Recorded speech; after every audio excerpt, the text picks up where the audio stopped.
I'm your bedtime historian, and let me just say, only in London could a national disaster begin with a sleepy baker, a crusty oven, and a rat chewed candle. Not a battle, not a royal decree, just breakfast prep, gone very wrong. Picture it: soot thick air, wooden beams creaking overhead, and the scent of half burnt rye loaves mixing with smoke. A city of kindling stacked tall and dry. Now add one overlooked flame flickering beside flour-dusted benches, and you've got the makings of a 4-day urban bonfire. Why did no one stop it? How did it spread so fast? And what exactly does an exploding wheel of cheese sound like? If these slow disasters and crispy curiosities are your kind of bedtime story, go ahead and press like or subscribe. It's cheaper than a fire bucket and easier to carry. Is there a strange part of history you think about when the lights go out? Drop it below. You're among kindred night owls here. Now dim the lights, maybe turn on a fan for that soft background hum. And let's ease into tonight's journey together. It begins with the smell. Not fire, not yet, but that low yeasty warmth of early morning dough. You're walking through Pudding Lane just as the sun is thinking about rising. Sleepy shutters rattle above you. The cobblestones are wet with soot and last night's ale, and from one small bakery, a golden light pulses. Inside, Thomas Farriner's hearth still glows from the night's final bake. The ovens are never truly cold in this city of dawn to dusk hunger, and someone, maybe Farriner himself, maybe a weary apprentice, left a sliver of flame uncovered. Some say it was a candle tipped by a scuttling rat. Others blame the ember caught in dry wood slats near the oven mouth. Whatever it was, it took. By the time anyone noticed, the flame had leapt from wood to thatch, from beams to lintels. It danced upward, kissing rooftops, and igniting tar-lined gutters like fuses on a bomb. In minutes, the bakery was gone, and London Wooden Warren like wind-whipped London was ready to burn. You step back trying to imagine it. No fire engines, no city hydrants, just buckets and prayers. The houses are built shoulder to shoulder, leaning in like gossiping neighbors. Sparks jump like fleas from house to house. Sleepy shouts become screams. Iron door latches glow red in your hand. It's tempting to think someone could have stopped it. But the truth, no one really knew how. Some records claim that by the time the fire reached the second house, buckets were already empty, the well dry. Others insist the mayor himself dithered, reluctant to destroy property, even to save lives. There's no scholarly consensus on who gave the first alarm, or even if anyone believed it at first. Fires were common, after all. A bit of smoke in the night didn't always mean disaster, but this was different. The wind had teeth. The air itself seemed to catch fire. And so, with the first building gone and the second already blazing, you find yourself backing away with the crowd. Some are still holding half-wrapped bread loaves. One woman clutches a wooden spoon like it might defend her.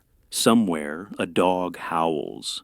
Sparks fill the sky like stars falling upward. You're no longer watching a fire, you're watching history melt into chaos. The scent of burning bread fades into something darker, charred timber, heated pitch, the bitter tang of scorched air. As you follow the fire's path away from Pudding Lane, London's layout begins to reveal its tragic secret. The very way it's built is a recipe for catastrophe. You walk down a narrow lane no wider than your outstretched arms. Homes here lean into one another like gossiping ants, their upper floors nearly kissing above your head. Every structure is a patchwork of oak beams, daub walls, and straw insulation, cozy in winter, deadly in flame. Wooden eaves drip with old tar and soot, flammable as oilcloth. Open hearths smolder beneath crooked chimneys. Firewood is stacked beneath beds. Lanterns swing gently in the breeze, hooked beside woolen curtains. It's as if the city was built by someone who'd never met fire, or worse, by someone who had, and thought they could outrun it. In these early hours, the fire doesn't sprint. It prowls, consumes slowly, licks one beam, then another, before deciding the time is right to leap. You pass by shops where silk bolts hang like drapes and taverns whose barrels are as dry as their jokes.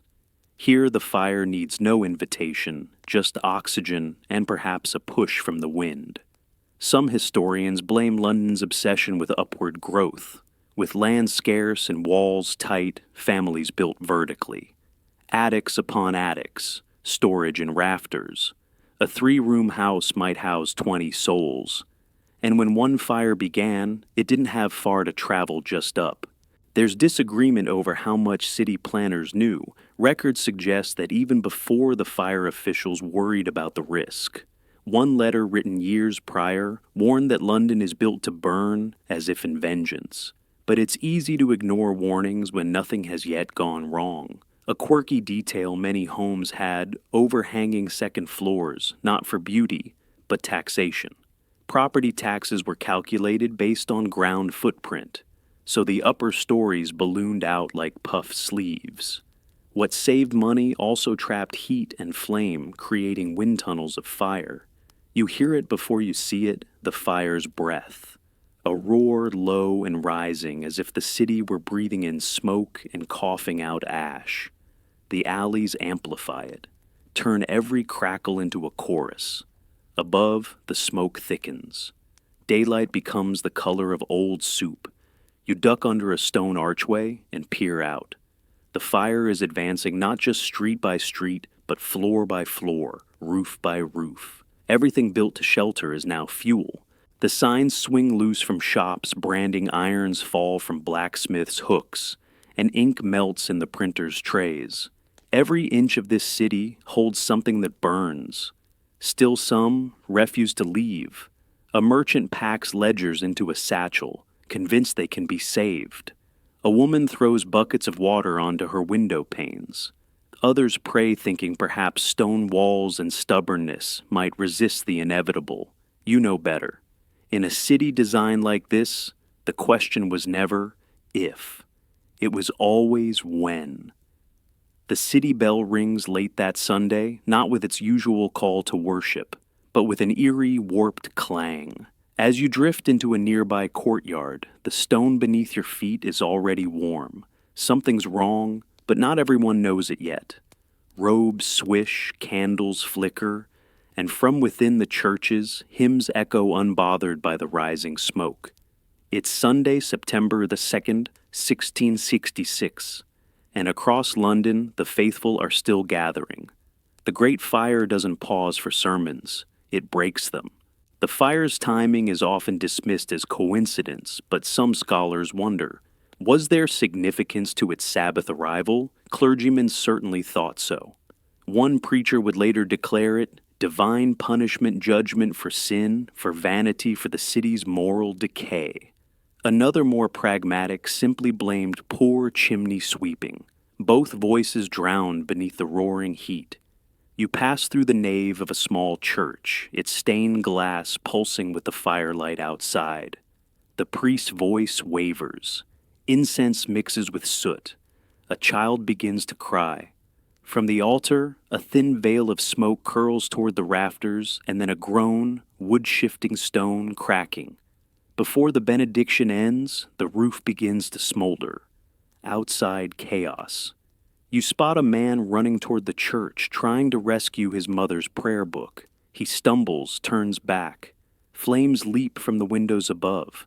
The church bell, once a call to comfort, begins to melt, its heavy bronze dripping like wax.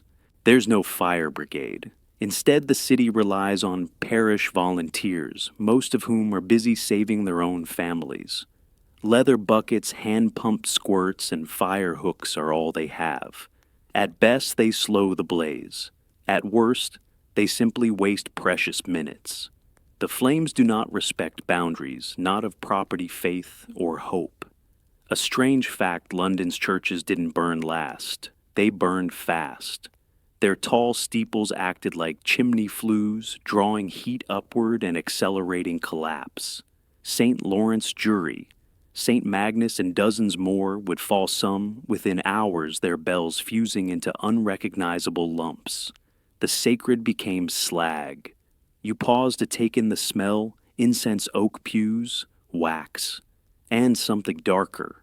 The fabric of belief turned brittle by flame. Even now, a few congregants remain. One elderly woman clutches her rosary, murmuring prayers. A choir boy holds onto a hymnal that's already smoking at the edges. They're not stubborn. They're stunned. The fire is faster than reason. You look back. The church is glowing from within. Historians still argue whether city leaders made the right choice delaying evacuation. Some say they hoped the fire would burn itself out, as others had before, but this one fed too well fanned by wooden eaves and autumn wind. By the time reality set in, entire blocks were embers. You pass a pile of melted brass candlesticks, a collapsed cross. The sacred and mundane mingled in ash. The sermon ended not with an amen, but a collapse. Past the crumbling churches, you follow the trail of scorched cobblestones to a narrower alley where shouting echoes between brick walls. A strange procession winds through the smoke, men, women, even children, passing buckets hand to hand with a desperate rhythm. But these aren't polished fire pails or brass hoses. No. You spot wooden bowls, cracked pitchers, dented ale barrels, and, yes, even a chamber pot or two. This is London's front line, the bucket brigade. You step into the chain, and the bucket you're handed smells suspiciously like hops. It once held beer. Now it sloshes with river water, blackened with ash. Your hands are soaked and shaking as you pass it on, watching steam hiss from the walls as each splash hits. A boy next to you keeps dropping his bucket. He's too small, too frightened. His father nods solemnly, refilling another with trembling hands. The official firefighting tools are few and fragile. Leather buckets tear easily. Hand-pumped water squirts primitive nozzles operated by two people spray only a few feet. Fire hooks designed to pull burning thatch down are heavy and slow, and all of them in this moment are losing the battle. So London improvises. Public houses donate beer barrels, splitting them open and filling them from nearby wells.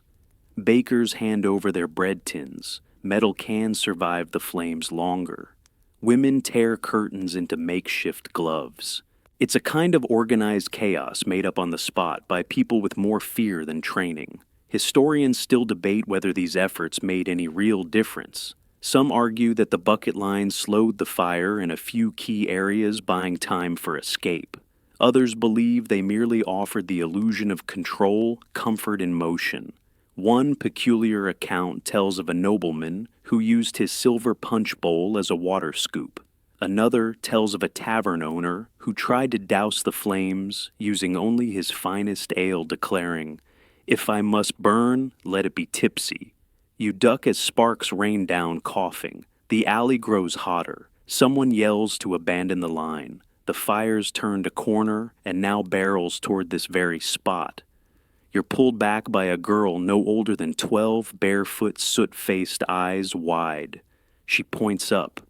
A flaming timber falling. You run. The bucket hits the ground behind you, splashing mud. No one stops to recover it. The brigade breaks apart, scattering like startled birds. You pass a well, but the water is nearly gone. Another family crowds around it, dipping tin mugs, their belongings stacked beside them. A doll, a bent frying pan, a bird cage wrapped in cloth. There's a strange stillness that follows the collapse of a bucket line. People pant, pause, stare at the wall of flame approaching. For a moment, all their effort, the buckets, the barrels, the shouting, seems painfully small. And yet, even in retreat, they form new lines. To save the next house, the next neighbor. Because what else can they do? You round a corner and stumble into chaos of a different flavor, not the disciplined rhythm of bucket lines, but frantic, clumsy flight. Londoners, wide-eyed and soot-covered, are spilling out of their homes, arms cradling the oddest things, loaves of bread bedpans, decorative spoons, grandfather clocks too heavy to carry, and bundles of linens tied in hasty knots. It's not panic in the movies. It's stranger, quieter, like watching people wake from a dream into a nightmare, grabbing whatever memory comes first. You nearly trip over a mattress. Feather stuffed and scorched at the edge, it lies in the middle of the street like a collapsed parade float. A man drags a sack behind him. It's clinking with what sounds like forks. His wife yells that he's forgotten the family Bible. He shouts back that the forks are older, no carts. The streets are too narrow, too jammed. So they carry what they can on backs, on heads, in slings and shawls. Children carry dolls, or, in one case, a wooden chair leg gripped like a sword. Dogs bark. Chickens squawk from baskets. Someone tosses a grandfather clock from an upstairs window, only to hear it splinter against the cobblestones. Historians have long puzzled over these choices. Why bread and not clothing? Why a table leg and not a purse? Some say panic rewires logic. Others argue it reveals hidden priorities, what people really value deep down. One survivor described seeing a man running with two hats, one on his head and one under his arm, as if unsure which style disaster preferred. You squeeze through a doorway as another family exits, shouting about their missing cousin. Inside the room is half-packed. Sheets draped over furniture trunks, cracked open drawers pulled out in haste. A slipper sits alone on a stool. Someone has written "Gone to Mother's" in chalk on the doorframe. The fire presses closer. Through the window, you see rooftops collapsing like cardboard. Smoke floods the room. You grab a teacup, why no idea, and duck back out. In the alley, the mood has shifted again. People aren't just escaping, they're watching, turning back, staring at the orange horizon where their kitchens, their shops, their memories once stood. One woman cradles a silver comb and weeps silently. A boy tugs at her skirt, asking if they'll still have supper. She doesn't answer. A curious detail in all this panic, many fled barefoot. Shoes were hard to find, easily forgotten, or intentionally left behind. Some wore slippers. Some wrapped feet in cloth. By the next morning, London streets would be littered not only with ash, but with shoes. Hundreds of them. Lost, trampled, abandoned.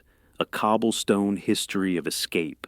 You look around, the city isn't evacuating in neat lines, it's oozing outward, like a tide receding, leaving behind odd treasures and soot-smeared shells of homes. There is no safe direction, just away. Away from the crackling, the shouting, the heat that bends windows and peels paint like old sunburn. And in the distance, the bells stop ringing. A velvet cloak flaps in the smoke, unexpected out of place. You squint through the haze and see a rider dismounting, boots sinking into the ash-dusted mud. The man brushes soot from his cuffs, coughs into a lace handkerchief, and barks a command. This isn't a fireman, it's the king. Yes, King Charles II. Curly-wigged, sharp-nosed, and probably the best-dressed man within 5 blazing miles has arrived to take personal charge. He's surrounded by soldiers and advisors, but the moment is unmistakably theatrical. The monarch surveying his flaming kingdom cloak, billowing like some tragic stage curtain. Historians still debate how involved Charles truly was. Some claim he worked tirelessly for days helping direct demolitions and calming crowds. Others suggest he made a few dramatic appearances before retreating to Whitehall, letting the chaos run its course. But this much is agreed: the king ordered fire breaks and fast. Fire breaks, in theory, are simple demolish buildings ahead of the blaze to deny it fuel. In practice, not so much. You need tools, manpower, coordination.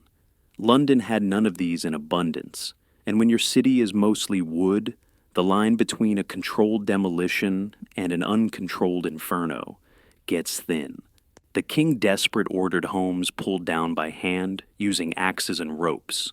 When that failed, he approved something more drastic: gunpowder. Not yet. That gamble comes later. For now you watch as soldiers hammer at beams, shouting over the roar. Landowners protest, some threaten lawsuits. After all, if their homes are destroyed preemptively and the fire never arrives, they've lost everything for nothing.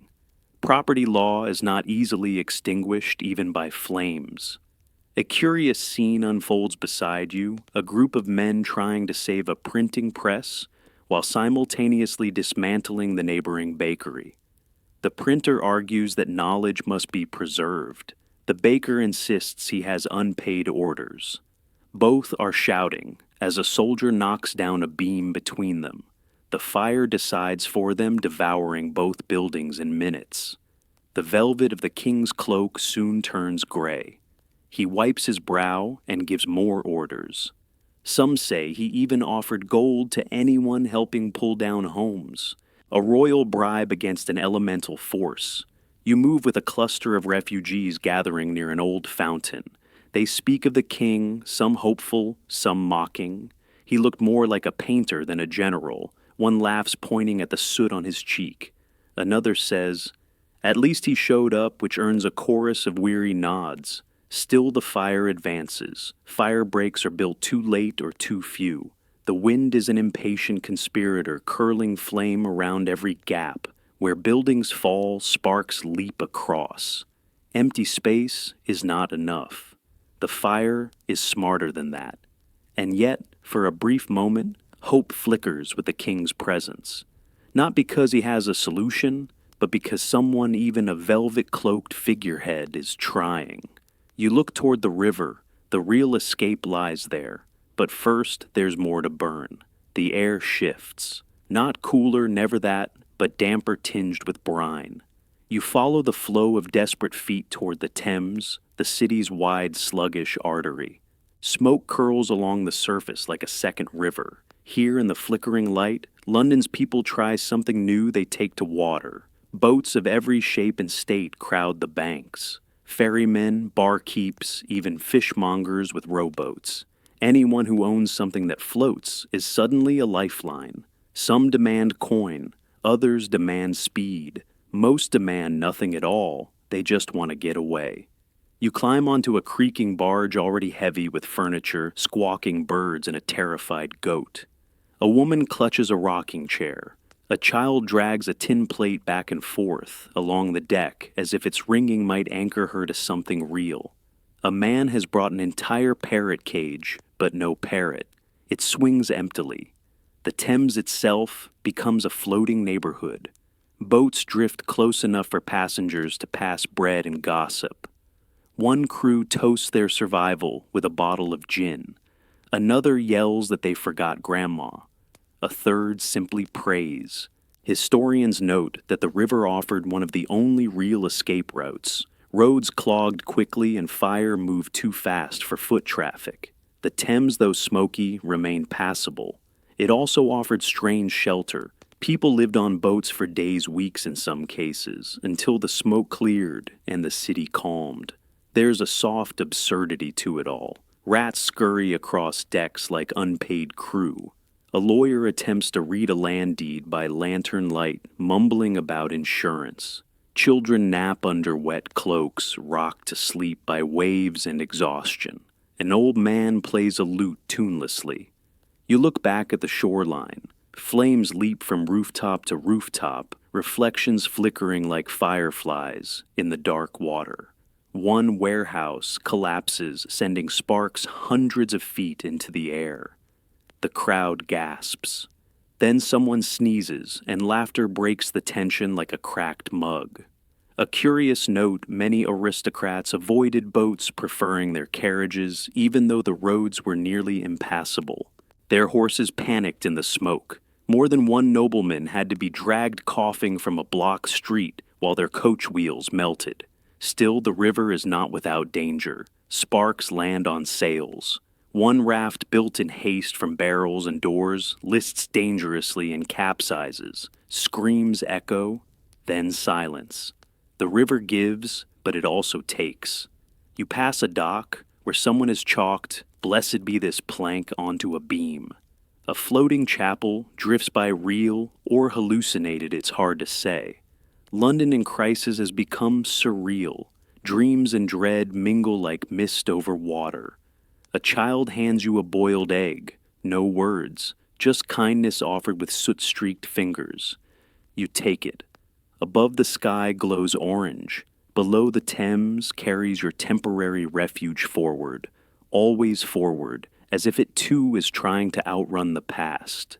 A squeal pierces the air, not human, not mechanical. It rises again, louder, stranger. You glance toward a narrow lane and see the source pigs. Not fleeing in orderly fashion, but aflame chaotic stampeding through the streets like some unholy parade. Flaming pigs. It would be funny if it weren't so horrifying. One crashes into a market stall and keeps going. Another flings itself into a trough. The smell is impossible to forget. Burnt hair, scorched flesh, and the bitter scent of something once considered breakfast. Nearby, a wheel of cheese explodes. Yes, explodes. Stored in bulk near the harbor, a cache of cheese's parmesan, by the smell, has caught fire. The waxy rinds trap heat until they burst, sending shrapnel in all directions. A woman ducks behind a cart. A merchant yells something about inventory. A boy tries to catch a chunk mid-air, as if it's all some tragic picnic. Eyewitness accounts of the Great Fire, often read like satire, filled with surreal details that feel invented. But the pigs, the cheese, the carts of honey catching flame and drawing in clouds of angry bees, these were real. Perhaps too real. Historians struggle to separate exaggeration from trauma. Some argue that memory shaken by shock misremembers. Others believe the city simply reached a point where absurdity was inevitable. You follow a man trying to herd chickens with a poker. His apron is scorched. His hat is missing. But he mutters instructions to the birds as if they're soldiers retreating. Left, know you're left. A roasted apple rolls down the cobblestones, steam trailing behind it.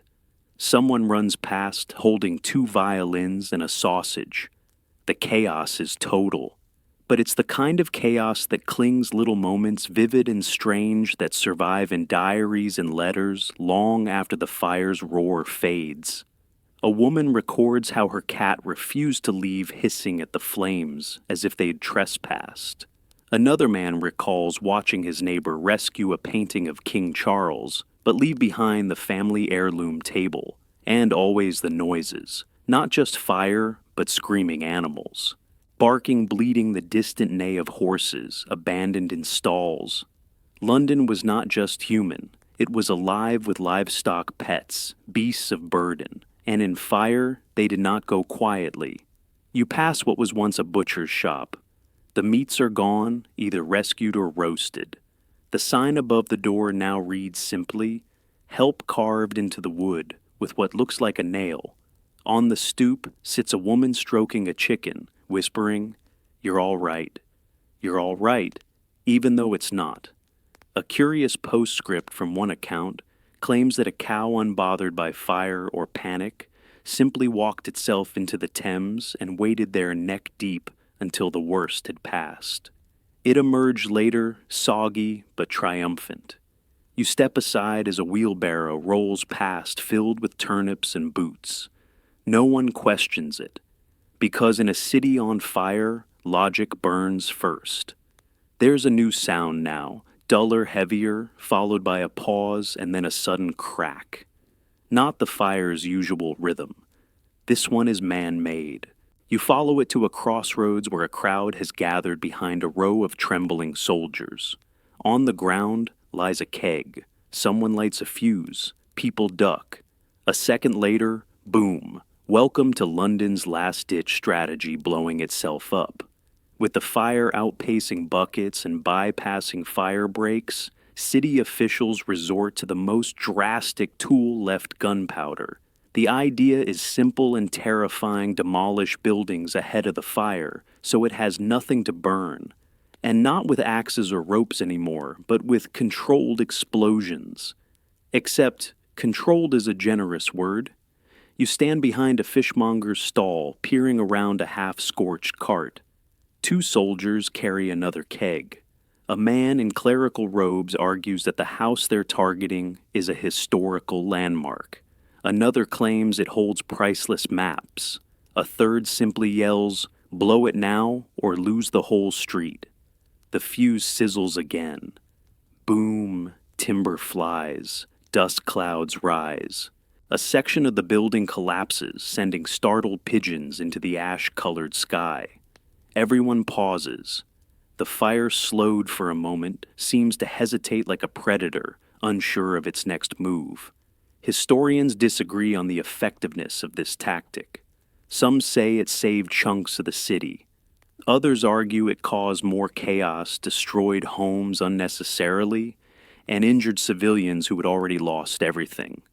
There are records of explosions going wrong, blowing debris into still occupied buildings, or igniting the very flames they meant to stop. You edge closer to a demolished house. In the wreckage, a family sifts through splinters, searching for a metal box they buried beneath the floor. The mother insists it held her wedding ring. The father insists she sold it last year. The daughter finds a spoon. A curious moment unfolds when a gentleman in powdered wig volunteers his home for demolition. "I'd rather lose bricks than neighbors," he says. The crowd murmurs approval. Then someone remembers the house contains his wine cellar. Suddenly, volunteers double. Fire or not, priorities endure. Another blast shakes the ground. The wall beside you crumbles slightly, spilling plaster onto your boots. The child next to you squeals, then laughs. There's a strange exhilaration in these moments, a sense that if the fire can't be stopped, it can at least be outwitted. One soldier wipes his brow and mutters, "Better a bang than a burn." It's unclear whether he believes it. As the smoke settles, the newly cleared space feels eerie, like missing teeth in the city's smile. But the fire momentarily baffles stumbles. A breath of wind pushes it sideways, not out, but not forward either. You exhale. For now, it's a victory. But behind you another building starts to smoke. The fuse may be longer this time, but it's already lit. A new rumor drifts through the smoke, like a floating ember someone has confessed. Not just anyone, but a foreigner, a watchmaker no less. You follow the murmurs to a makeshift camp, where people gather not for warmth, but for news. They speak his name in hushed tones, Robert Hubert. He's French, they say. Or maybe Swiss. Catholic, certainly. He admitted to lighting the fire, said he threw a fireball through the bakery window. But no one remembers seeing him there. No one recalls the fireball. No one knows why he would do it. Still, the confession sticks like ash to wet shoes. Hubert is quickly imprisoned, questioned, and despite glaring holes in his story, paraded as the culprit. The fire's face, a tidy villain for a messy tragedy. You sit on a crate near the river's edge, listening as a merchant recounts Hubert's trial. He said he'd acted with a group, the man whispers. Then he said he was alone. Then he said he wasn't even in London yet. A boy asks, "So, did he do it?" The merchant shrugs. He confessed. That's all they needed. Historians today largely agree Hubert didn't start the fire. Records place his ship arriving days after the blaze began. Some suggest he was mentally unwell. Others believe he was coerced seeking martyrdom, or simply confused. But in 1666, confusion was dangerous, and scapegoats were in high demand. A curious legal detail: when Hubert's confession failed to align with evidence, even the judges hesitated. Yet still the trial proceeded. The public wanted closure, someone to point at. And in the smoky ruins of a wounded city, due process burned just as easily as wood. You imagine Hubert sitting in his cell, nervous fingers turning imaginary gears, ticking away time, like a watch unwinding. Perhaps he believed he'd done something wrong. Perhaps he just wanted the noise to stop. You walk past a crowd gathered near the ruins of a church. They chant his name, some angrily, some with satisfaction. A few carry placards with crude drawings. One reads, Hubert Bauer Hellfire. Another says simply, Justice. And then you see him.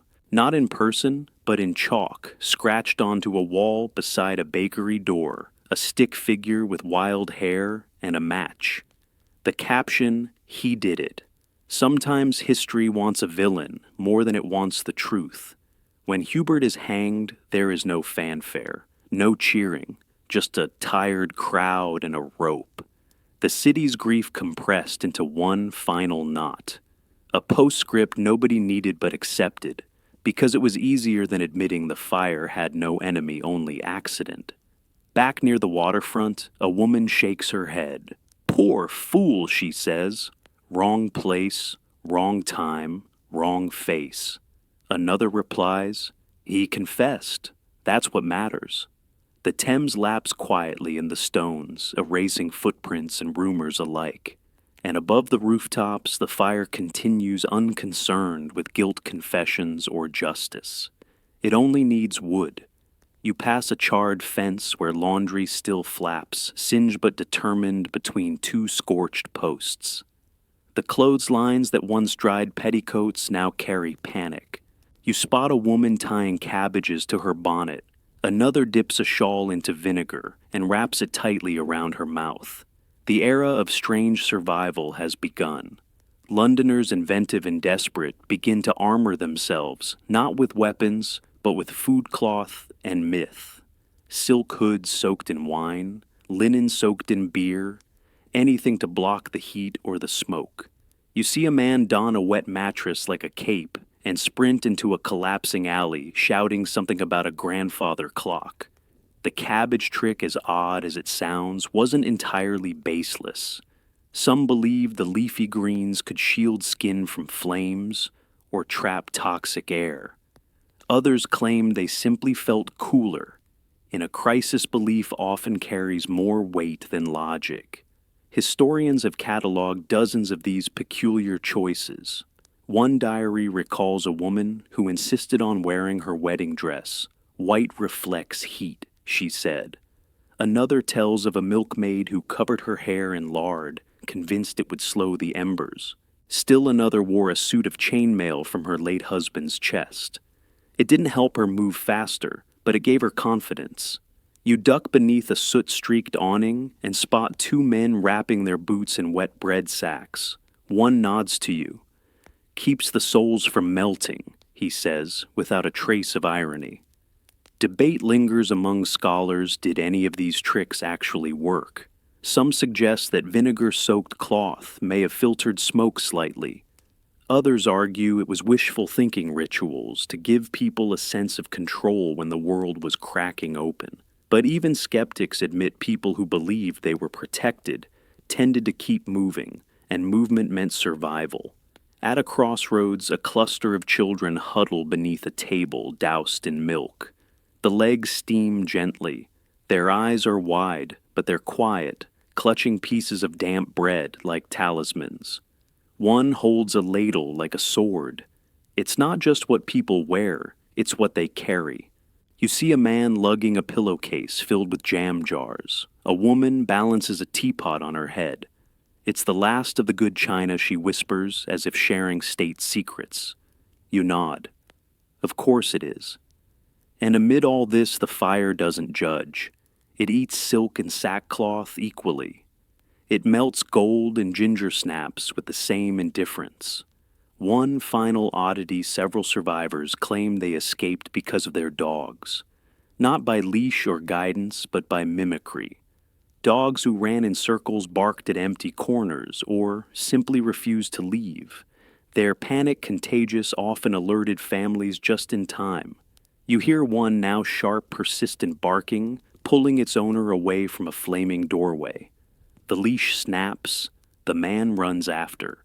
He'll remember that moment for the rest of his life. Because when the rules of survival melt, instinct wears cabbage. The fire by now has stripped away titles, ranks, even routines. What's left behind on the streets isn't chaos exactly, it's theater. A strange ash-swept parade of nightgowns, wigs, and embroidered slippers. Fashion doesn't die in a fire, it flees. You turn a corner and nearly collide with a man wearing nothing but a brocade dressing gown, one slipper, and a powdered wig sliding off his head. He holds a candle in one hand and a chamber pot in the other. He nods at you dignified as if arriving fashionably late to a salon. Across the street, a woman with a high lace collar and no shoes sprints past cradling a cat in her bonnet. Behind her, a maid struggles to drag a carpet bag containing what sounds suspiciously like silverware. The entire block has become a runway of sartorial absurdity. Contemporary accounts are filled with these odd wardrobe moments. Survivors wrote of men of wealth fleeing in their shifts, and ladies of noble birth clutching wig boxes over wedding rings. Why slippers? Why wigs? Historians believe many simply grabbed what was closest what they wore to bed, what hung on the bedpost. But others suggest deeper meaning, preserving identity, even dignity in the face of annihilation. One peculiar letter mentions a judge who fled in full robes, gavel in hand, insisting he had to uphold order. Another tells of a cook who carried her best ladle and wore a ruffled apron over nothing but drawers. And then there's the anonymous woman, described only as very pale and very proud, seen dragging a trunk of hats through the street at dawn. You spot a trio of young boys wearing stolen waistcoats over soot-covered legs, marching in formation and calling out fire directions like miniature generals. One holds a stick. One carries a dead rat like a trophy.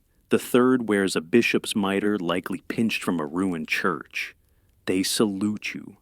There's an undeniable surrealism to it, all tragedy dressed up in frills and feathers. And the footwear alone deserves its own exhibit. Embroidered mules, velvet slippers, buckled shoes without mates. One survivor later wrote that he recognized his neighbor only by her distinctive pink satin house slippers, worn at both toe and sole. Even horses weren't immune. One nobleman's carriage horse was dressed in his wife's shawl and a bonnet presumably to shield it from ash. It did not work, but it did make an impression. There's a scholarly debate about whether these descriptions were exaggerated literary flair added to letters and diaries, but the consistency across sources suggests otherwise.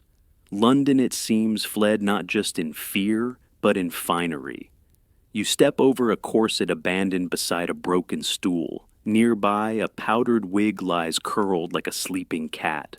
Someone ties a scarf around their face, not for protection, but style, as if they're being photographed in a dream. And why not?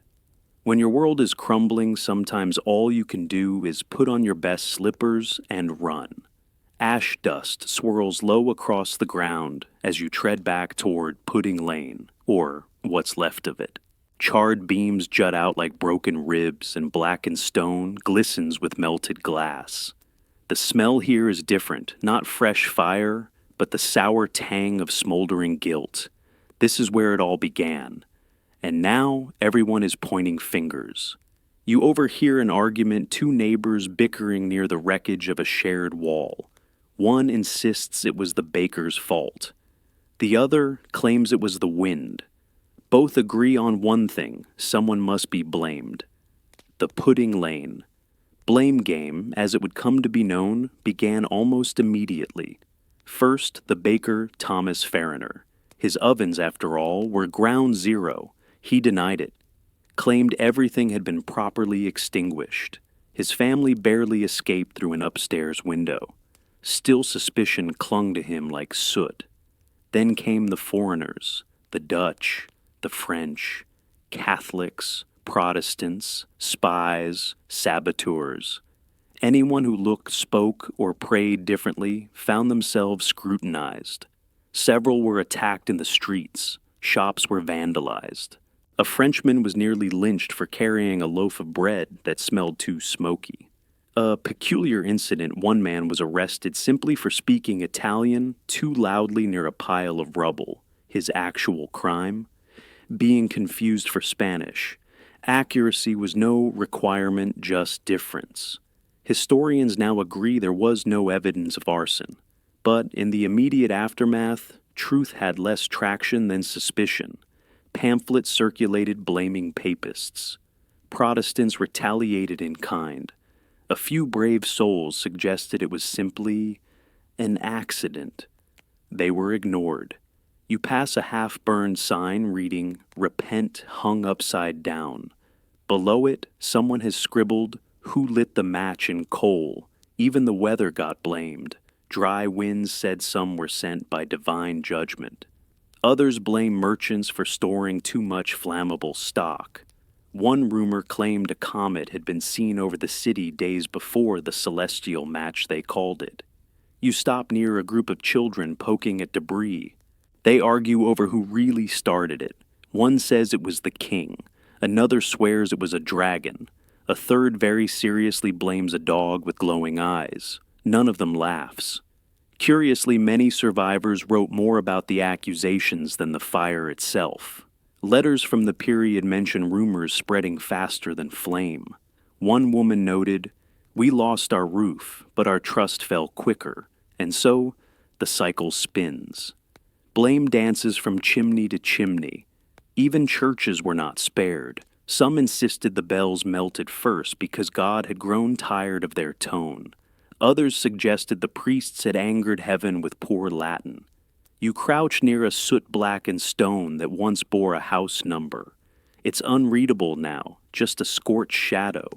Who lived here? Who was blamed? Who remembers? Because in the end, when fire consumes a city, it leaves behind more than ruins. It leaves echoes of anger, of shame, of fingers still pointing long after the smoke has cleared. Smoke still hangs in the air, but the silence is deeper now, punctuated only by the distant creak of collapsed timber and the soft crunch of ash underfoot. You step carefully down what used to be a bustling street, lined with the warm smells of candied almonds and gingerbread. Now it smells of soot, of scorched sugar, and a sweetness gone wrong. London's gingerbread sellers were once part of the city's heartbeat, peddling warm, spiced biscuits shaped like kings, lions, and angels. Their stalls clustered near St. Paul's and dotted the markets of Fleet Street. Today those gingerbread men are cinders, their ovens shattered, their spices turned to char. You reach the wreckage of one such stall. A burnt sign swings lazily from a nail still faintly etched with curlicue script, "Mother Briggs Ginger Treats." Below it lies a melted pot once used to boil honey and treacle. The ground around it glistens with hardened sugar, caramelized by the fire into strange amber puddles. A boy sifts through the wreckage with a stick. He finds half a biscuit blackened on one side, but still smelling faintly of nutmeg. He cradles it like a relic. Gingerbread wasn't just a treat. It was tradition. A symbol of holidays, of weddings, of small comforts during long winters. Its loss is more than economic. It's emotional. A warm memory toasted into oblivion. The fire didn't discriminate. Cheese wheels exploded. Butcher shops liquefied. Printmakers watched ink boil off type. Apothecaries' potions hissed as they bubbled over. Soap makers saw their cauldrons twist like taffy. And gingerbread. It became a ghost of itself, sweetness and smoke. There is scholarly debate about how the fire changed London's food trade. Some argue it led to a renaissance, new ingredients, new styles. Others believe it marked the end of many small family-run operations never to be rebuilt. What's certain is that trades like gingerbread, selling once as common as cobblestones, were deeply disrupted. You wander farther and find a cluster of vendors seated near their ruined stalls, passing around a dented kettle of boiled water. One woman shows you her blistered hands burned while trying to save her spice chest. Another laughs bitterly, saying the only thing she managed to carry out was a sack of flour now full of soot. A curious item sits beside her, a biscuit mold shaped like a unicorn. It's cracked but intact. Made by my grandfather, she says. He swore it brought luck. She offers it to you, then takes it back. Not today. Further down the lane, you see others picking through embers, not scavenging, but remembering. A man holds up a bent spoon and says, "This was my father's." Another retrieves a singed apron and nods. These aren't valuables, they're anchors. Proof that before the fire, there was flavor. There was smell. There was gingerbread. You kneel beside a pile of scorched sugar. With a fingertip, you draw a crude little figure. Head, arms, legs. A gingerbread man in ash. He doesn't smile, but somehow he still stands. The smoke has thinned. Embers still blink beneath rubble, but the fire's roar has softened into a long, tired sigh. London is no longer burning, it's smoldering.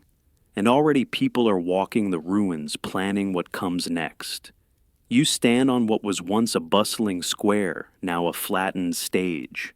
Brick outlines mark vanished homes. Chimney stacks stand like gravestones. Ash coats every surface, yet beneath it, all the city is still breathing. London will rebuild. It always has, but not as before. The talk now is of bricks, not timber, stone, not thatch. The wooden skeleton of London, charming but flammable, is to be replaced with something sterner. Parliament debates new building codes. Architects sketch ideas that emphasize symmetry, fire resistance, and perhaps beauty. Sir Christopher Wren walks the ruins with a measuring stick and a vision. Some historians say this was London's rebirth, that from its ashes rose a stronger, cleaner, grander city. Others are less romantic. They remind us that not all were allowed to return. Property lines blurred in the fire's wake. Poorer residents displaced found their claims ignored or bought out. Charitable funds helped many, but not all. Rebuilding was uneven. You step into the half-cleared frame of a house. Scrawled on the inner wall is a simple line: "Still ours." Someone trying to hold their place in a city that forgot where everything used to be. A curious fact: many people initially refused to rebuild with bricks. Too expensive, they said. Too slow. It took new laws, royal incentives, and repeated inspections to enforce it. Some even tried to cheat, facing wooden homes with thin brick veneers. Inspectors knocked on walls and fined the hollow echoes. And yet, the skyline changed. Wider streets, less crowding, public squares, churches redesigned with domes instead of spires. It was the fire that cleared the space for them. But it wasn't just structures that needed rebuilding. Trust had burned too. In government and neighbors and God. People questioned why it took so long for help to arrive, why the fire wasn't stopped sooner, why scapegoats were so easily accepted. That doubt lingered long after the embers cooled. You pass a woman stacking bricks beside a half-built foundation. She wipes her brow and says, "It'll take longer than the fire did." She's right. Destruction is quick, restoration is patient. Children play nearby, using charred wood as drawing sticks, etching houses into the dirt. Some have chimneys, some do not. A baker sets up a stall. Yes, a baker right on Pudding Lane. He's not Fariner, just a man with flour and courage. He offers you a biscuit. It's plain, a little dry, but warm. You sit on a stone and look out at the mix of rubble and scaffolding. The worst is over. The work has begun. The city doesn't mourn in silence, it builds. Not to forget, but to move forward, carefully, brick by brick, with less kindling and maybe more kindness. But not everything vanished in the flames. Some memories, oddly enough, begin right where the fire did. And if you wander backward through the smoke, you'll smell more than just soot. You shuffle between food carts under soot-darkened canopies. Women in linen aprons call out for customers, ladling onion porridge into cracked bowls. Children with soot-streaked faces steal dried apples from unattended barrels. The aroma is confusing, partly savory, partly acrid. Someone's baking something, yes, but someone else just dropped a sheep's lung into a cauldron. Street food in pre-fire London wasn't just about hunger, it was about spectacle. You might spot a man flambeing his beef kidney with a torch made from twisted straw dipped in animal fat. A woman beside him flips pancakes, except these are made with ale instead of milk and come topped with black treacle and grated horseradish. You're unsure whether to feel hungry or just deeply impressed.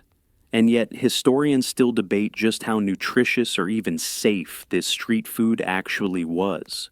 Some records speak of mass food poisonings. Others describe the vendors as local heroes who fed the poor when no one else would.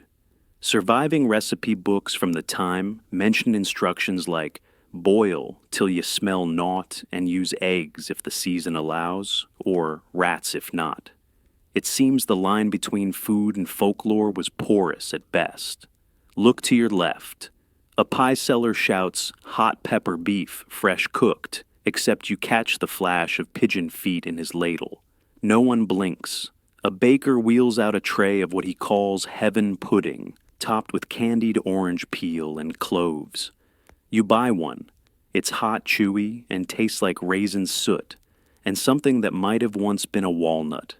A quirky fact. There was once a law requiring pie vendors to cry out the exact number of days since their last rat sighting. Few complied, of course. It was, after all, a suggestion rather than a regulation. And here, right near the fire's eventual origin, food and risk mingle like steam and grease. It's dinner danger and daily life all folded into one flaky crust. By the time your shoes are sticky with treacle and ash, you notice something odd everyone is drinking, constantly, but not water. In fact, the very idea of sipping a cool glass of water in 1660s London would be considered laughably reckless. You're handed a pewter cup still warm from someone else's lips, and it sloshes with amber ale, flat yeasty, and safer than anything from a well. You raise the cup and sip. It's not bad if a little sour. Better than dysentery. See, London's water was famously filthy. Wells often sat beside cesspits and runoff from the tanneries, and dye works colored the Thames with streaks of blue and brown. Most homes relied on water carriers men who delivered heavy buckets door to door, allegedly from cleaner springs, but no one could be sure. Water was life, yes, but also disease. So instead, everyone from toddlers to grannies drank ale, mild, low alcohol, and endlessly flowing. The children drank small beer, barely boozy, but boiled enough to kill germs. Servants got the dregs. The wealthy, stronger stuff, infused with herbs or sometimes flavored with honey and beetroot. Breakfast might include warm ale porridge, lunch bread soaked in beer, dinner roast meat with a pint. Even the nuns brewed. Some scholars still puzzle over just how pervasive this liquid loaf of bread became in daily life. Was it nutrition or necessity? A cultural craving, or just microbial prudence? Brew records suggest entire neighborhoods relied on community breweries, many operated by widows who found financial power in the barrel. You pass one such brewer now, a wiry woman in a soot-caked bonnet, stirring hops in a vat the size of a wagon wheel. She whistles an off-key tune and throws in dried nettles and old oats. Her apron smells of barley mash. You want to ask her what day it is, but instead she hands you a hot bun with ale syrup. Quirky Truth Ale was so vital that when supplies ran low during hot months, churches allowed prayers not for rain, but for barley harvests. In one church record, a priest scolded a brewer for inadequate foam, and yet beer wasn't just for casual sipping. It doubled as medicine, a bit of ale mixed with vinegar and crushed sage, a remedy for stomach worms. Ale with rose petals, supposed to calm bad dreams. And during the early days of the fire, ale was even used as a makeshift eye rinse for smoke, though how effective that was remains debatable. You tip your cup again as the church bell tolls from down the lane. A delivery boy sprints past with an armful of tankards, half of which slosh on your shoes. No one apologizes. The street smells of yeast and sweat. Ale barrels stack like fortresses outside taverns. Even as tension builds as fire hints at the horizon, the brewers keep pouring. London ran on fermented grains, and here beneath the smoke-streaked sky, ale is more than a drink. It's habit heritage, and the only thing left to trust in a city built on kindling. Night falls softly over the rooftops, but that's when the ovens blaze brightest. The bakery doors creak open not at sunrise, but long after curfew, when the streets are hushed and shadows stretch like spilled ink. You walk slowly now, your footsteps muffled on soot-dusted cobblestones. Somewhere ahead, there's a strange rhythmic clatter, wooden paddles tapping iron trays, dough thumping into ash-lined hearths. You've entered the secret world of London's night bakers. In a time when daylight hours belonged to the guilds and wealthy merchants, the city's common bakers worked in the dark. It was quieter, safer from regulations, and conveniently less supervised. You peek into a narrow brick building just off the main lane and catch a glimpse of what could only be described as midnight choreography.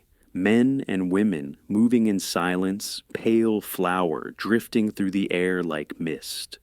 The ovens are massive open-mouthed beasts of stone and fire. One baker leans into the heat face slick with sweat, while another tosses chopped onions onto a flatbread, already bubbling from the edges. These aren't your average loaves. Some are shaped like stars, others like birds, all with burnt bottoms and crusts that crack like old parchment. One curious historical tidbit: many bakers, particularly those in poorer wards, use shared ovens.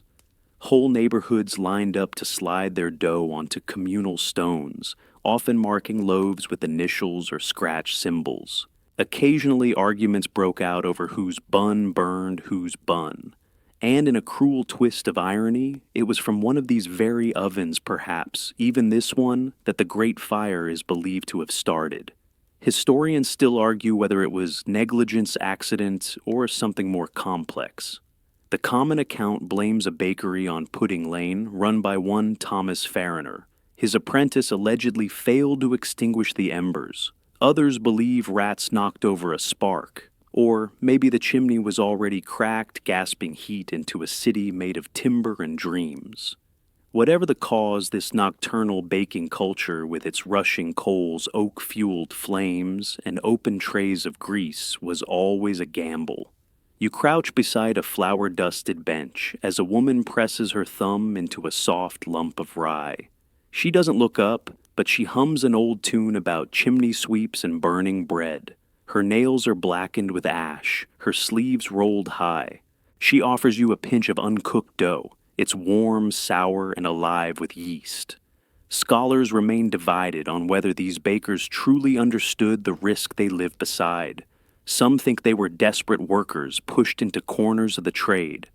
Others argue they wielded more control than we give them credit for. What's certain is the heat was never just in the oven.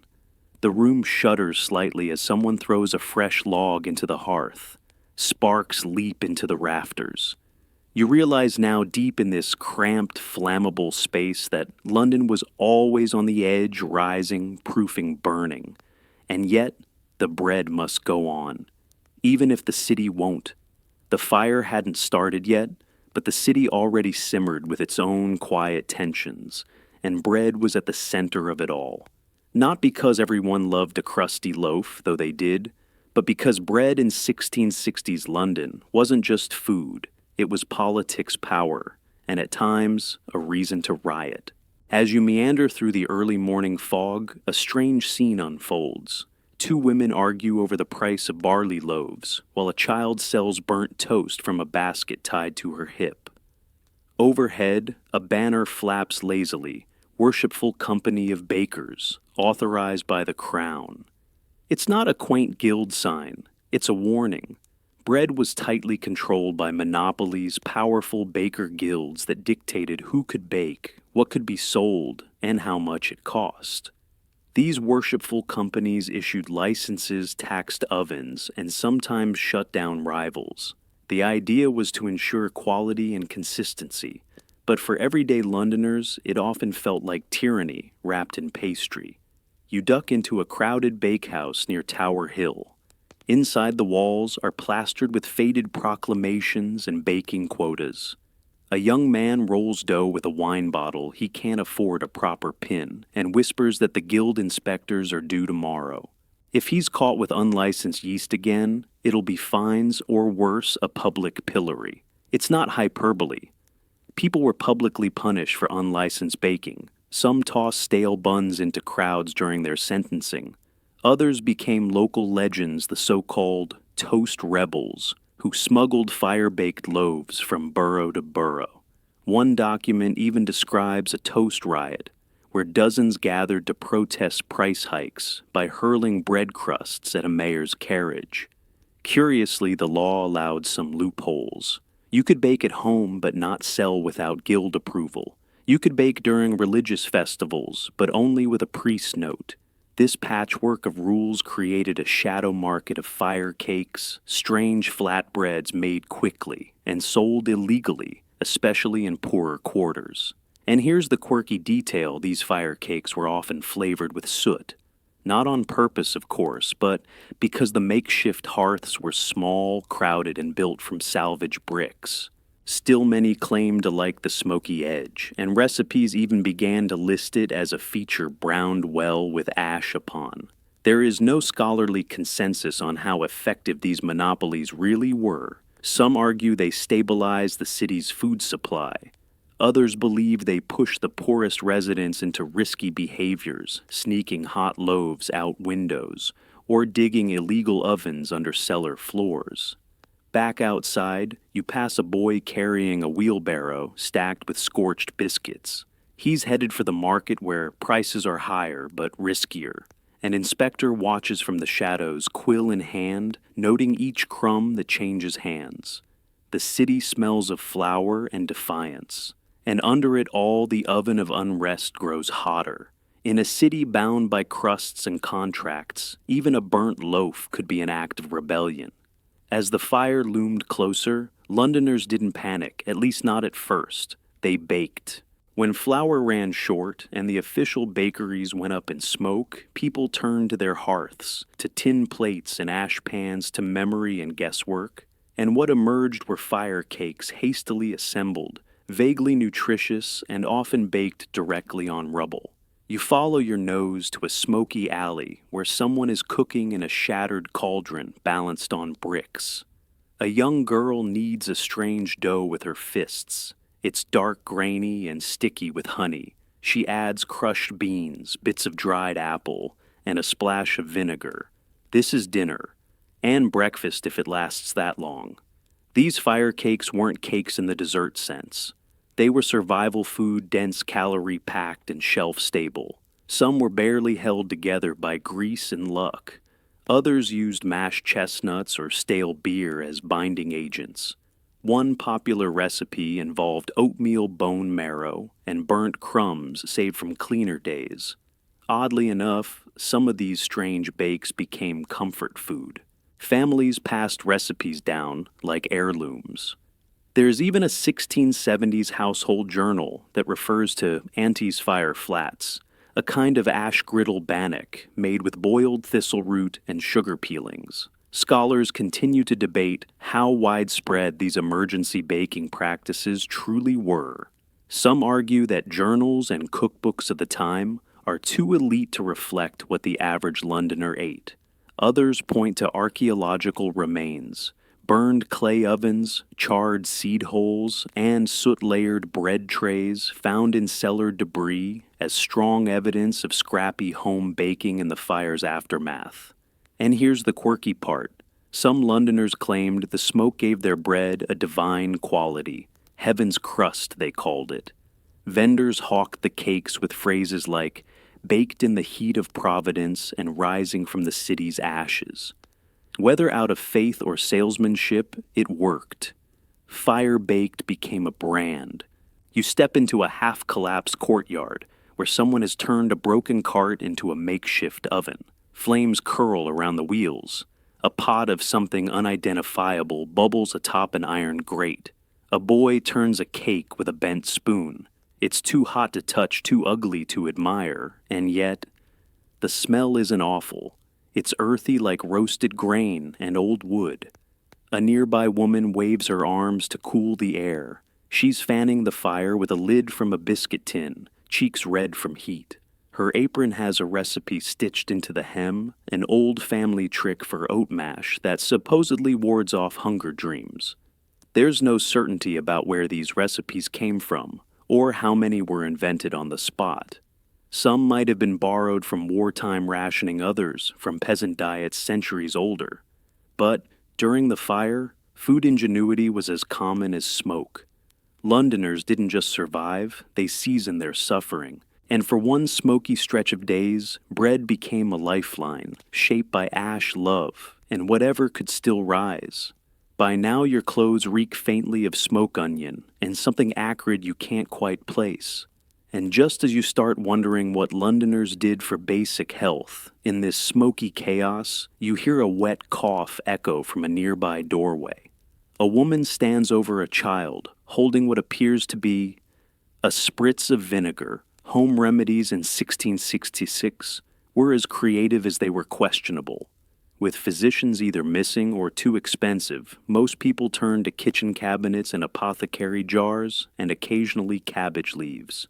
Burned by falling embers, onion poultice. Smoked out by fire fumes, vinegar steam.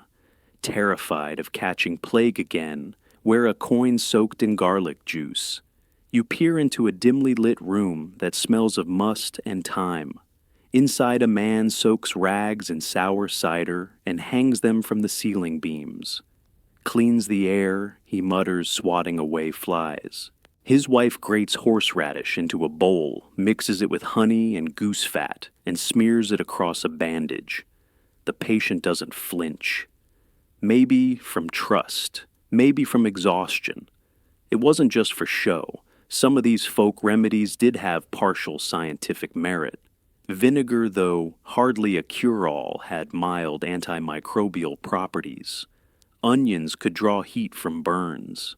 And wrapping a sore limb in cabbage might reduce swelling, at least enough to offer some hope. Quirky fact, many Londoners swore by burnt feather smoke as a way to clear disease from a room. Others used ambergris if they were rich, or smoked juniper branches over chamber pots if they weren't. Still, historians remain divided on how effective or dangerous these treatments truly were. Some records suggest survival rates improved with home remedies during crises. Others argue they were little more than placebos wrapped in folklore. One physician of the time grumbled, "My patients prefer vinegar and onions to all my learned prescriptions." And with the fire rising, makeshift health stations popped up wherever space allowed. Priests distributed lavender pouches and urged people to breathe deeply. Bakers, oddly enough, offered burnt loaves to filter bad air. Children were rubbed with rose water and rolled in flower petals to cool the humors. Dogs wore rosemary garlands to ward off sickness, and horses were fed salted figs. You pass a young woman crushing dried mint with a hammerstone. She mixes it with ash and packs it into cloth sachets. When asked what it cures, she shrugs. Depends what's wrong. Her smile is tired but confident. You believe her? Somewhere nearby, a bell tolls one of the churches still standing. A man offers you a sniff of his homemade anti-suffocation salve, which smells like moldy cloves. You politely decline. Even in the face of smoke and ruin, Londoners weren't helpless. They were inventive, stubborn, and oddly optimistic. With nothing but their kitchens and superstition, they crafted a medical toolkit for survival full of stinks and the occasional miracle. And who's to say a vinegar spritz and onion poultice didn't save more lives than we'll ever know? Further down the lane were scorched bricks still steam from last night's heat. Something unexpected dances in the air, the faint scent of sugar. It's not strong, just a whisper of candied violets carried on the breeze, mingling with the far less delightful odors of smoke, sweat, and livestock. You follow it around a bend and discover a tiny street stall, miraculously untouched by flame and stacked with jars of what looks like edible glass. Londoners, even in crisis, never entirely let go of their sweet tooth. And as you approach the stall, you see that it's not just sugar, it's also survival. On one side, violet petals are crystallized and glimmering like amethysts. On the other, charred cabbage leaves hang drying on a rack. The vendor, a wiry man with soot on his nose and sugar on his cuffs, offers you a choice flower or leaf. Both, he says, have curative properties. In the mid-1600s, sweets and medicine often shared a shelf. Apothecaries and confectioners blurred together with candied herbs considered as much a remedy as a treat. Candied violets were believed to ease headaches and calm nerves. Rose sugar soothed sore throats. And sugared fennel seeds, good for digestion and warding off melancholy vapors. Quirky detail. Some households kept sweet boxes not just for dessert, but as part of their home remedy kits. One 1665 inventory lists lemon peel, drops plum sugar, and beetroot pastilles, alongside bandages and vinegar jars. But cabbage. That's where things got even stranger. Burned cabbage leaves soaked in milk were a known salve for burns. Raw cabbage mashed and chilled was used for swelling. One pamphlet claimed boiled cabbage water could treat lungfuls of smoke and uncooperative digestion. Historians still debate how seriously these cures were taken. Some argue they were comforting rituals more than medicine, like today's chicken soup. Others believe the line between kitchen and clinic was far less defined, especially among the working poor. After all, when your city is burning and the apothecary is charging a fortune, a handful of sugared lavender might be the most relief you'll find. You crunch a candied violet between your teeth. It tastes like perfume and hope. Behind the stall, a child rolls crushed rose petals into dough, pressing them into tin molds shaped like hearts. The vendor tells you they'll be dry by dusk, ready to sell or give away, depending on how the winds shift. And then there's the burnt toast. A woman seated beside the stall waves you over. Her fingers are black with ash, and she's grating carbonized bread into a bowl of milk. Good for the stomach, she says. Takes the smoke out of the gut. It sounds dubious, but you nod. There is no scholarly consensus on whether burnt toast was truly medicinal. Some claim its carbon-absorbed toxins. Others dismiss it as hopeful nonsense. Still, in times of disaster, remedies didn't need to be perfect. They just had to be possible. And in a world where flowers could be food and cabbage, a cure survival came sprinkled with sugar and a dash of faith. Not far from the cabbage cures and candied petals, a different kind of chaos unravels. You hear it before you see it. A low rumble followed by yelps, then the unmistakable sound of something very large and very round bouncing off cobblestones. You turn the corner and nearly collide with a runaway wheel of cheese. Welcome to London's cheese market during the Great Fire. The smell hits you first sharp, tangy, overwhelming. Then comes the vision wheels of Cheddar Gloucester and Stilton stacked in trembling pyramids outside a half-burned shop front. A man in breeches yells, "Hold the Edam," as another tries in vain to corral a stampeding round of sheep's cheese rolling toward a drain. Before the fire, London's cheese market was a bustling artery of dairy commerce located just west of Pudding Lane. Merchants shouted prices over the clatter of carts sampling wedges from wheels the size of carriage wheels. Cheese was stored in cellars wrapped in linen, and if aged properly guarded like treasure. When the fire came, however, so did panic. Many shopkeepers, fearing looting and flame, tried to evacuate their goods. But cheese, as it turns out, is difficult to herd. Some loaded entire wheels into carts and fled the city.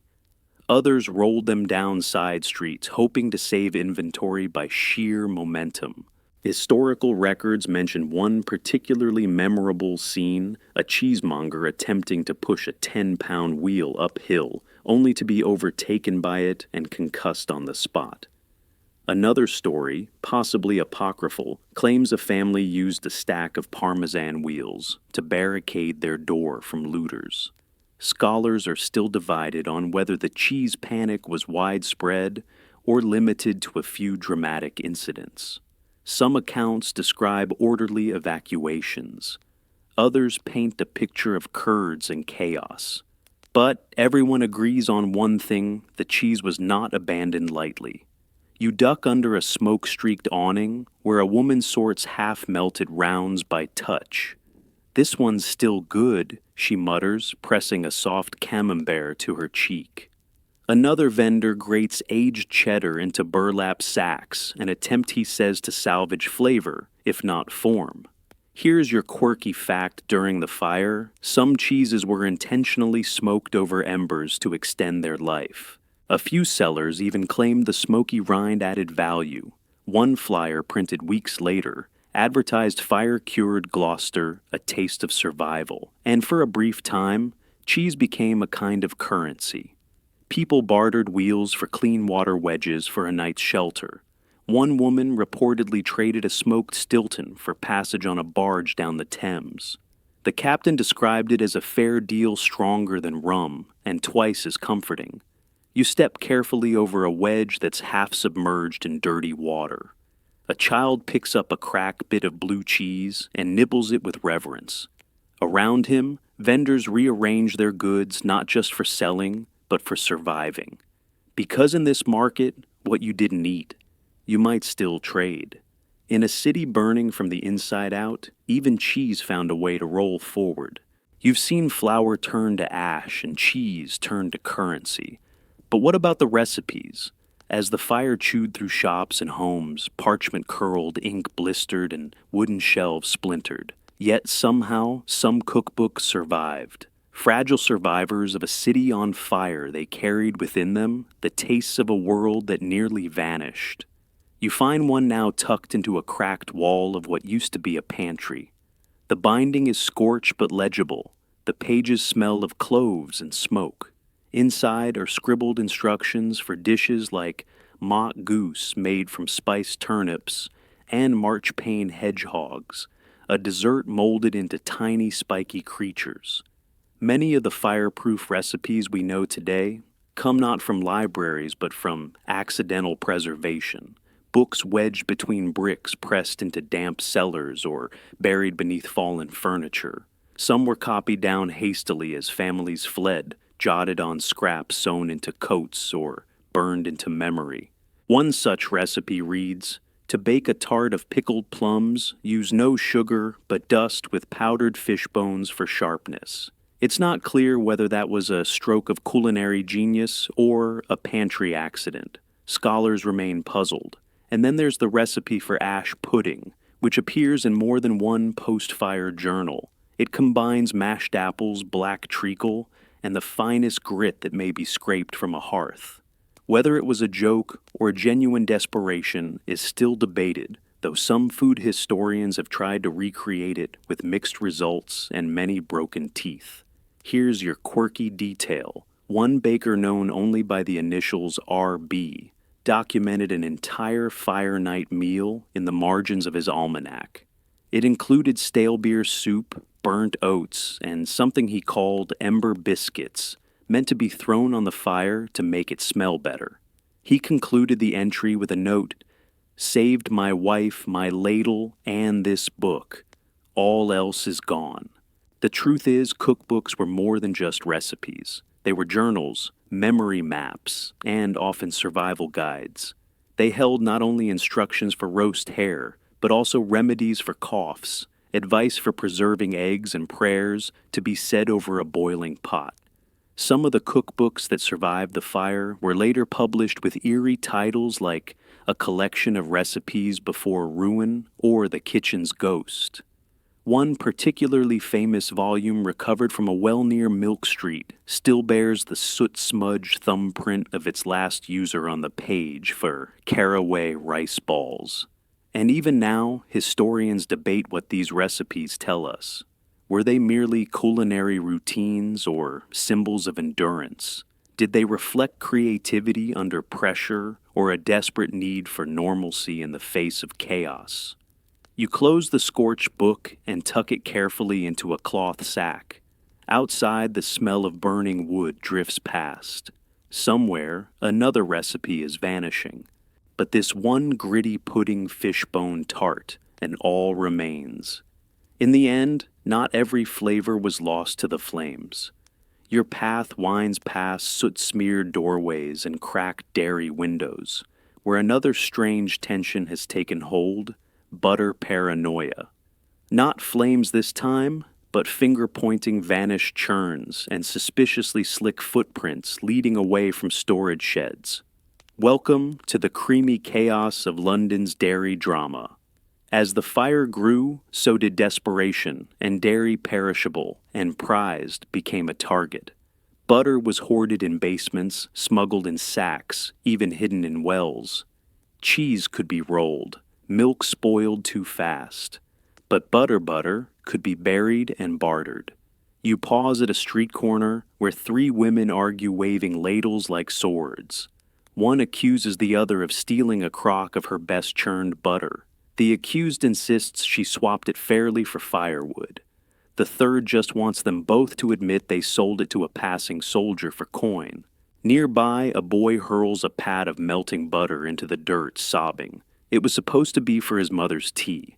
Historical accounts mention more than a few cases of dairy theft during the fire. Some shopkeepers reported breaking into their own cellars only to find the shelves scraped clean. In one notable tale, a barrel of butter exploded in the heat, coating a pantry wall so thoroughly it had to be re-bricked. The family swore it smelled delicious for weeks. Scholars continue to debate whether these incidents were criminal acts or sheer necessity. Did neighbors truly steal from each other, or did panicked barter blur the lines?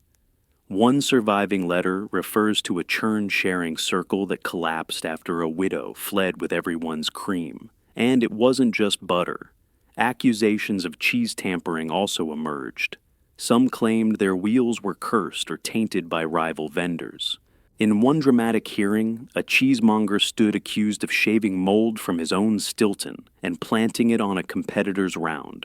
The case was dismissed, but the gossip lingered like aged Roquefort. Here's a wonderfully absurd anecdote. A group of children left unsupervised during an evacuation used two small butter tubs as helmets and charged through the alleyways pretending to be knights of the Round Dairy. The tubs were later returned minus the butter.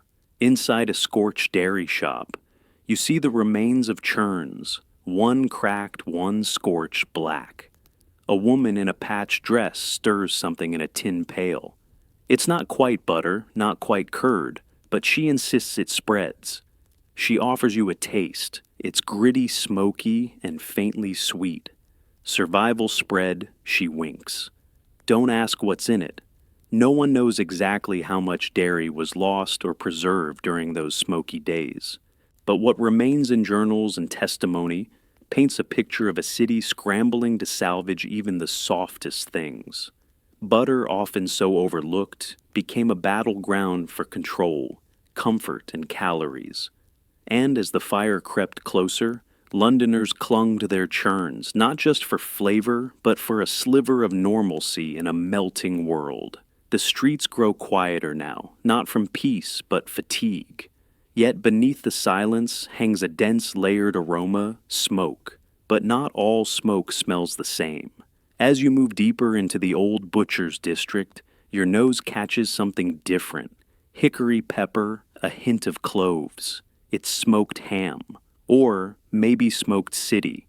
You've entered the curious convergence of preserved meats and a metropolis mid-incineration. Before refrigeration, smoking was everything. Meats were hung above slow fires for hours, sometimes days, absorbing the flavors of wood spice and thyme. Londoners cherish these stores, sausages strung across rafters, salted beef blackening gently on iron hooks, and hams coated in honey and ash hanging like fruit from the ceiling. You step into what remains of a butcher's smokehouse. The roof is gone, the chimney collapsed, yet somehow the interior still carries the sweet, pungent perfume of preservation. A man turns slowly at your arrival, holding a string of smoked eels, as if weighing his last good memory. And yet, as the fire tore through the city, the line between meat smoking and city smoking began to blur. Historical reports note how entire neighborhoods began to smell not just of burning timber, but of barbecue. One diarist described it as a confused banquet of loss, sweetmeats and chapel doors alike now indistinguishable in scent. Another wrote with grim humor that walking through Cheapside felt like passing a banquet ruined by Satan. There's no scholarly agreement on whether this mingling of scents was real or exaggerated. Some claim it was merely the smell of burning resin spice shops and oil vats.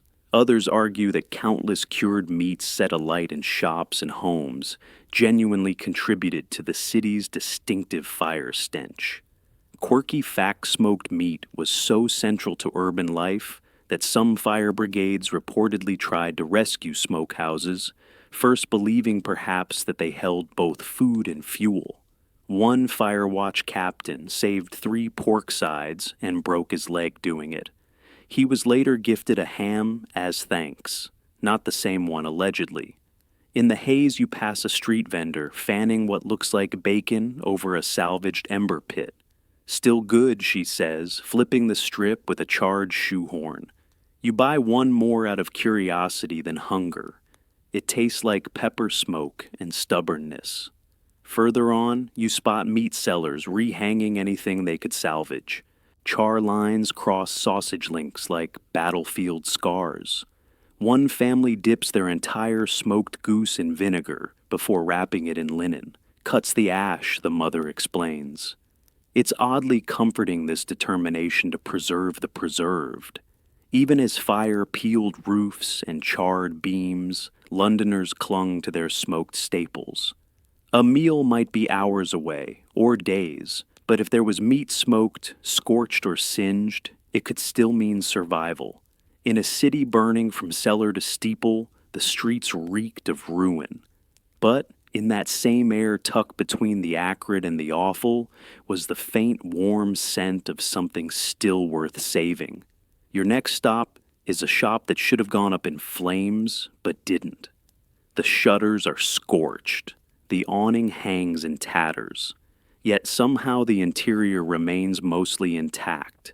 A thin layer of soot coats everything, and the air smells faintly of cinnamon. A sign swings overhead, Spices and Sundries Est. It's 1642, and on the counter, a tidy untouched spice rack. According to the shopkeeper, a wiry man with eyebrows like burnt twigs, the rack saved the store. Flames danced up the wall, stopped at the nutmeg, and turned away. He says, as if describing an obedient cat. You blink. He's serious. It sounds absurd, but his isn't the only tale like it. Several merchants claimed their spice stocks helped repel the fire. Was it magical thinking, possibly, or was there something more scientific at play?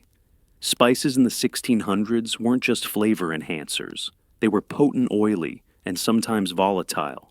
Cinnamon oil, clove essence, and camphor were known to burn quickly, but under certain conditions, they could also act as natural flame barriers.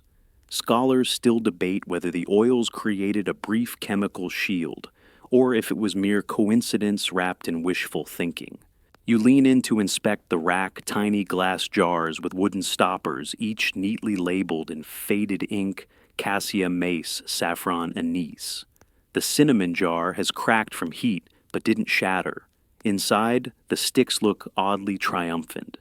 Quirky detail in one burned-out stall. Archaeologists later found a circle of spice jars standing untouched in a ring of ash like tiny aromatic soldiers. It's still unclear how they resisted the blaze, but their preservation feels oddly theatrical. Beyond their potential flame-fighting properties, spices were fiercely protected.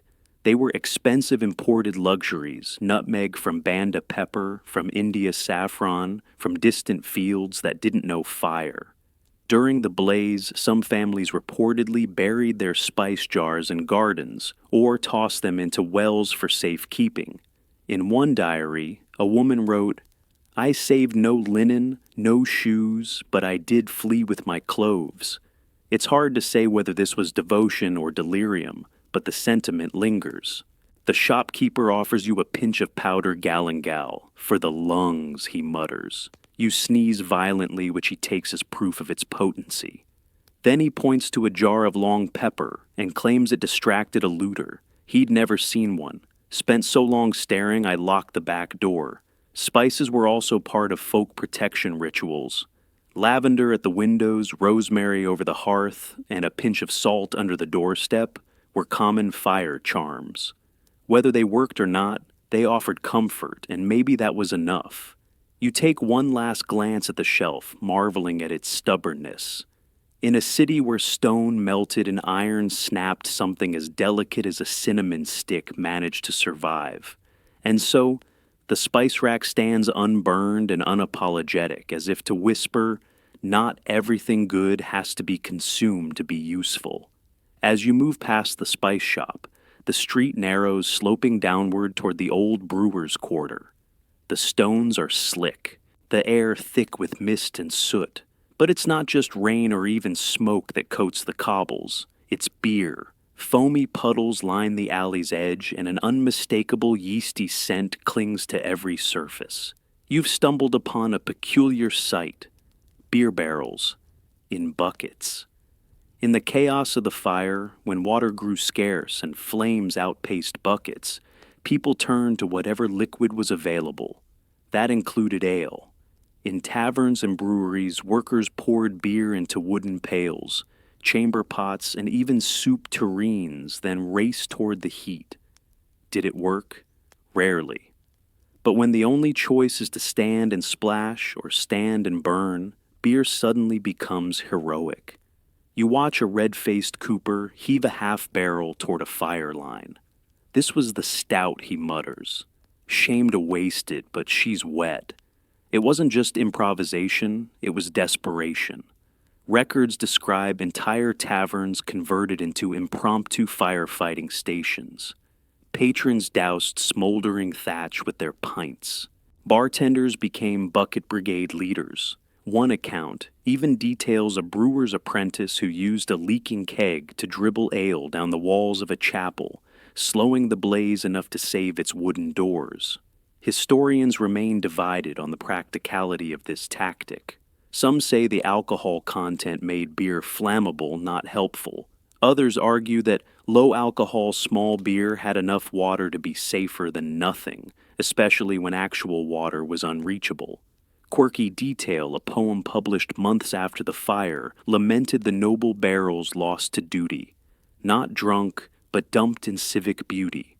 It became popular in taverns, and was recited at toasts, usually while spilling a little ale on the floor in remembrance. And yet, the image is hard to shake row after row of sweating Londoners passing buckets of beer from hand to hand, their eyes red from smoke and grief. Children filled tankards. Housewives sacrificed entire evening brews. The city drank less that week and poured more. In one famous case, a tavern called the Leaping Bull saved its cellar by creating a moat of beer barrels. The owner, refusing to abandon his post, smashed a cask to flood the entrance, then sat atop it, sipping from a mug as sparks fell like fireflies. He later claimed the ale scared off the flames, or at least kept him calm. You bend down to touch a bucket. It's sticky with hops and smoke. Inside, foam bubbles faintly tired, sour, and determined. Someone had tried. And isn't that the essence of those burning days? Every object, every drink, every scrap repurposed in service of survival. Even the luxuries weren't spared. Beer, the The city's favorite pastime became its makeshift defense. So, next time you hear the clink of a glass, remember once in the heart of a burning capital, it wasn't raised in cheer, it was hurled at fire. Further down the street beyond the spilled ale and empty barrels, the air sharpens with something herbal floral even. It's subtle at first. A passing scent of lavender, a hint of thyme. You look around and realize people are wearing them strange little bundles of plants tied to wrists tucked into bodices, or dangling from hats like leafy charms. This is London's final aromatic defense herb pouches and firefighting fragrances. You duck into a smoke-streaked hallway where an old woman is sewing sprigs of rosemary into small linen sachets. She hums as she works, humming louder whenever the building groans overhead. Keeps the bad air out, she says, and the fire, if it listens. In an age when medicine and magic blurred, scent was seen as both protection and prevention. People believed good smells could ward off illness fear and even fire. During the Great Plague, they carried pomanders, scented balls filled with cloves, citrus peels, and rose petals to clean the breath. When the fire came, those habits didn't die. They evolved. Quirky fact, some Londoners believed certain herbs could confuse fire. Lavender calmed it. Thyme disrupted its path. Mint, they claimed, made flames forget where they were going. One desperate soul reportedly tossed handfuls of bay leaves into the street, whispering a prayer to St. Florian, patron saint of firefighters. Historians remain skeptical of the efficacy, of course. There's no evidence that herbs redirected fire, but what they did offer was psychological balm, a way to feel useful, to cling to routine, to push back against helplessness. You pass a young boy dragging a pillowcase filled with crushed petals. He says he's delivering them to the smokers, a group of neighbors burning herbal bundles to purify alleyways. Keeps the bad spirits out, he explains matter of fact. His hands are stained with violet and soot. There's a lingering belief that smells could guide fate. A house that smelled pleasant might be spared. A room filled with basil and marjoram could lull danger into skipping past.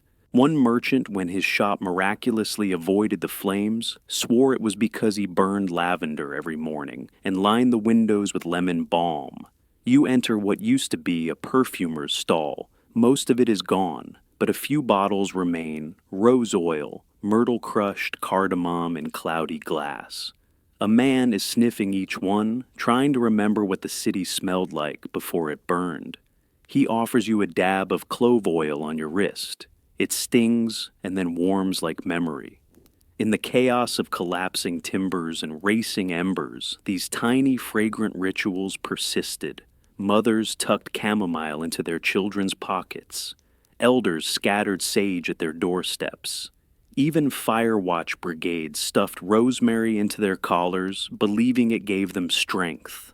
No herbs didn't stop the fire, but they gave people something to do, something to hold, something to smell, when everything else turned to smoke. In a city scorched to silence, lavender and thyme whispered back. The smoke still clings to your sleeves, but the heat has dulled. The fire's roar has faded into the slow hiss of settling rubble, and through the haze you spot a figure squatting on a pile of charred bricks, poking something in a pot that rests awkwardly on a bent horseshoe. The scent rising from it, not ash, not despair. Tea. This is what it looks like, feasting in the ashes. London didn't stop cooking, even when half its hearths were gone. As soon as the flames passed, people returned to the rubble with spoons, kettles, and scraps. They lit small fires in broken flower pots, grilled root vegetables on the flat stones of collapsed churches.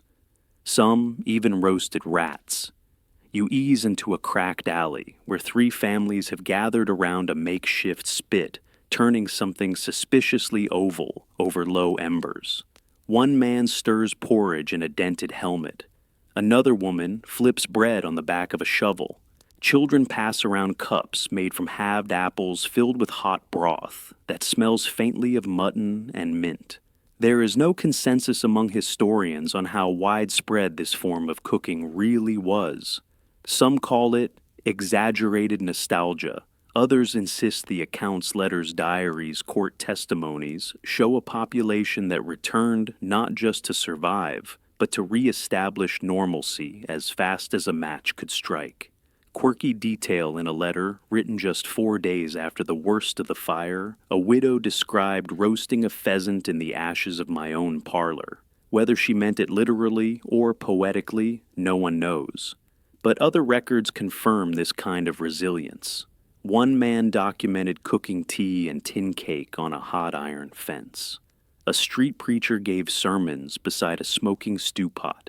Food became more than nourishment, it was defiance. By cooking atop the ruins, Londoners reminded themselves and each other that life continued.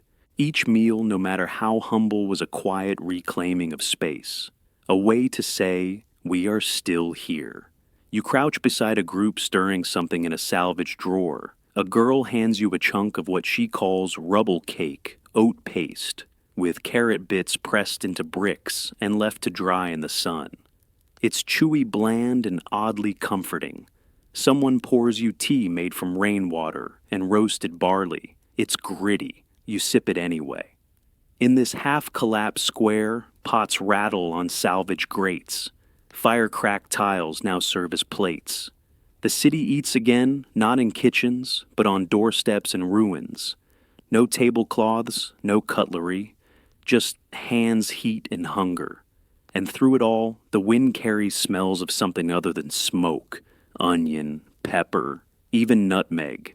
The spices survived. So did the people. London was not rebuilt in a day. But it began oddly enough with breakfast. And as you sip from your scorched cup beside the ruins of Pudding Lane, the taste of fire lingers, but so does something sweeter: survival. Now the city quiets. The fire is memory. The streets have cooled, the pots have emptied, and the taste of smoke fades into sleep. Let your thoughts drift like ash settling slowly through time. The scent of cinnamon and thyme still lingers faintly in the dark. If this helped you rest tonight, tell me where you're listening, from what time it is, and what forgotten flavor you'd bring back from the past.